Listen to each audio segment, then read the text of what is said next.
Greetings. Today is Monday, May 11th. My daughter is graduating from her Mother's Day out today. I'm very excited for her. She's 3 years old and pretty stoked about going to her graduation ceremony tonight. I'm feeling much better. My sinuses are clearing up, and I started drinking cabbage juice. I've had a problem with my stomach for years, and trying to heal some ulcers in there. I had an appointment this morning with a psychologist.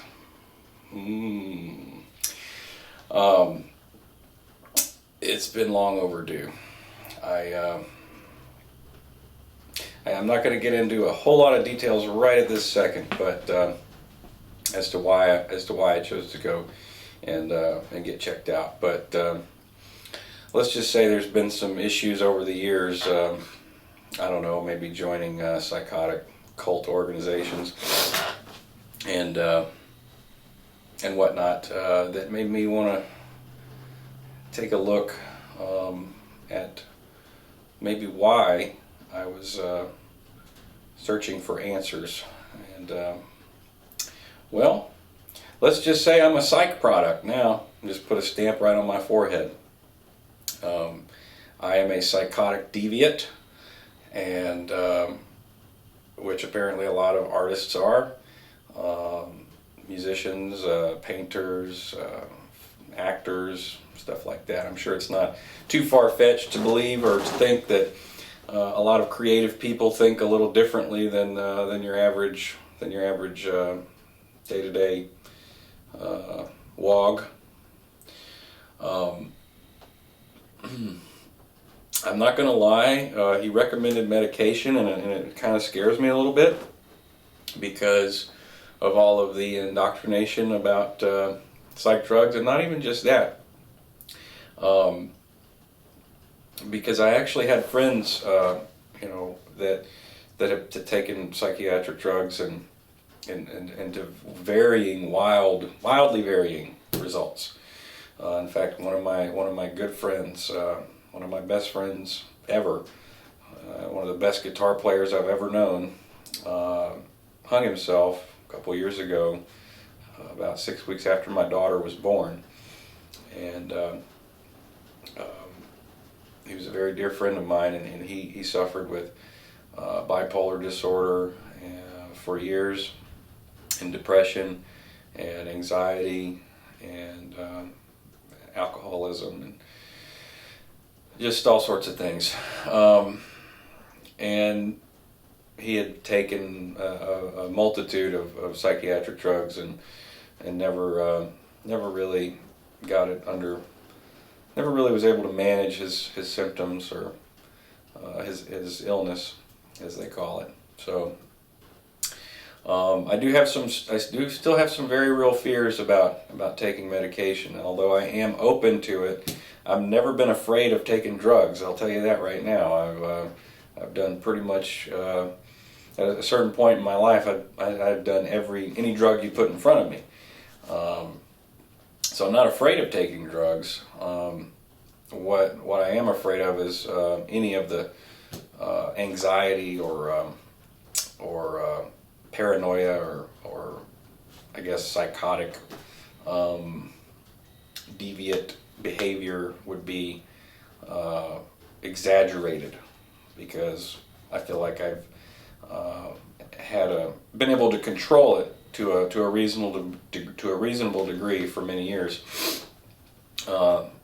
In my earlier video, I talked about how I got into Scientology and how I was having very bad hallucinations all the time, and how Scientology helped me with that. Well, today, when talking to this therapist,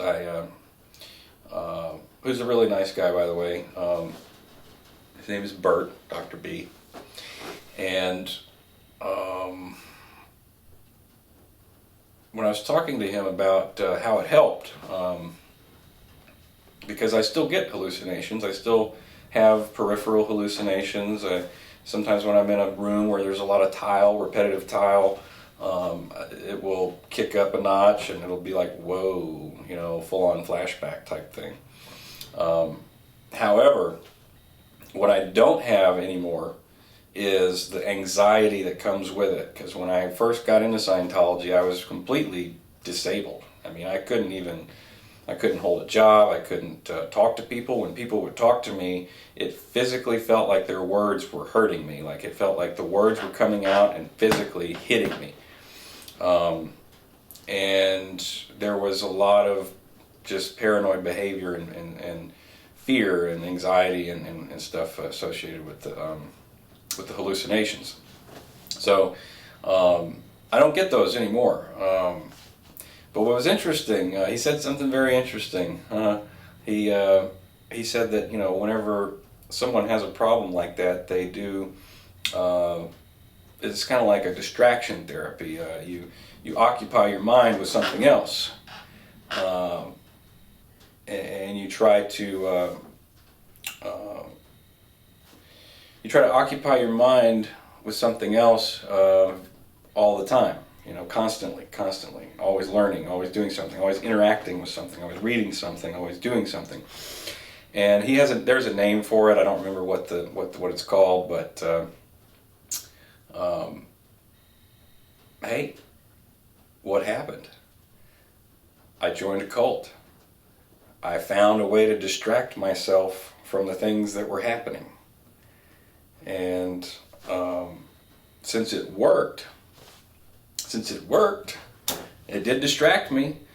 Slowly the symptoms became less and less and less until I was able to manage them to a point to where the worst part of the symptoms, the anxiety, the paranoia, the thinking that, you know, something's out to get me, the shadows are trying to get me, the trees are trying to get me, those thoughts just became null and void. They just kind of disappeared, and all that was left was just these little visual disturbances. And those were, you know, honestly, they're not that bad.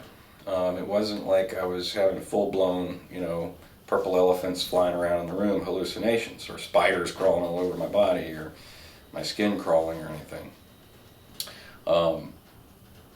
So isn't that interesting? I found that very interesting. I wonder what would have happened if I'd have actually gone into a psych ward or something at that time. This is all just conjecture at this point, because I did have very serious fears if I went into a psych ward with that condition, that I would have been diagnosed as paranoid schizophrenic, which is a horrible diagnosis because it's a lifelong condition pretty much, and the medications that they give you are pretty hardcore.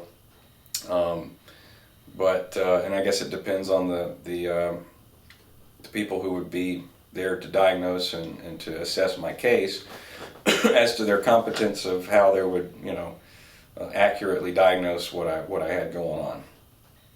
So, I mean, I could have ended up in a nut ward for the rest of my life, or maybe, you never know, I could have ended up on some sort of distraction therapy, like what the doctor said, and maybe they would have guided me more into my music, you know. Maybe those 10 years that I wasted in a cult mind state, you know, just maybe I would have spent focusing more on music. I don't know. These are just the thoughts I'm having today. I'm feeling pretty good today. I want to tell you more. I really do, and I will over time.